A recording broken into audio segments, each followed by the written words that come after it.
আসসালামু আলাইকুম। সবাই কেমন আছেন? আশা করি সবাই ভালো।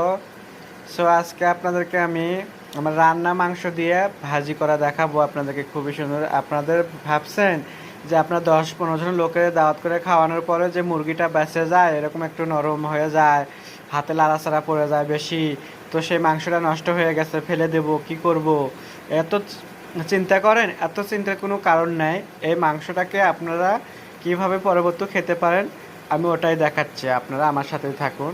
এখন এই মাংসটাকে আমি চুলোতে দিচ্ছি।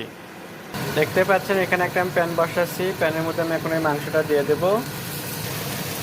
মাংসটা দেখতেই পাচ্ছেন আমি এখানে দিয়েছি তাওয়ার মধ্যে। এখন এটাকে আমি কিছুক্ষণ ভেজে নেব, সুন্দর ভাজা ভাজা একটা কালার নিয়ে আসবো আমি। এখানের জন্য কি কি উপকরণ দিচ্ছি সেটা আমি আপনাদেরকে দেখাচ্ছি। এখানে দেখতে পাচ্ছেন মাংসের জন্য আমি এখানে একটু ক্যাপসিকাম নিছি কালারফুল, তারপরে এখানে একটু পেঁয়াজ নিছি, গাজর নিছি আর লিক্স নিছি। আমি ওটা যখন ভাজা ভাজা হয়ে যাবে ওই সময় আমি এই সবজিটা ওর সাথে দিয়ে দেবো। দেখবেন খাতে যে স্বাদ হয়, দেখাবো আপনাদেরকে আমি কীভাবে বানাচ্ছি, সাথেই থাকুন। দেখতেই পাচ্ছেন আপনাদের ফেলে দেওয়া মাংসটাকে আমি কিভাবে রান্না করলাম নতুন করে।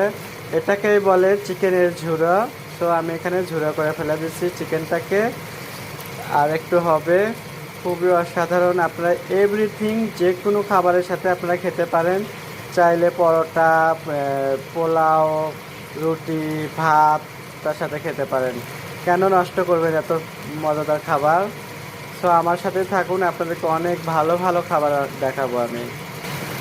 এখন আমি এখানে এই পেঁয়াজগুলো, তারপরে এগুলো দিয়ে দিচ্ছি, ক্যাপসিকামগুলো। দেখুন কত সুন্দর একটা চিকেন ঝুড়ো করে দেখাবো আপনাদেরকে, কত সুন্দর। এই হলো চিকেন ঝুড়ো, দেখতেই পাচ্ছেন। আশা করি আপনাদের এটাও খুবই ভালো লাগবে। আপনাদের নতুন একটা বুদ্ধি দিলাম। আপনারা এইভাবেই খাবেন করে। দেখতেই পাচ্ছেন চিকেনের ঝুড়োটা আমার হয়ে গেছে, অসম্ভব সুন্দর, অসম্ভব স্বাদ হয়েছে। আজকে আমরা এটা পরোটার সাথে খাবো। আশা করি আপনাদের খুবই ভালো লাগবে, খুবই ভালো লাগবে। আমাকে সাপোর্ট করবেন, নতুন নতুন আপনাদেরকে খাবার দেখাবো। সবাই ভালো থাকবেন, আল্লাহ হাফেজ।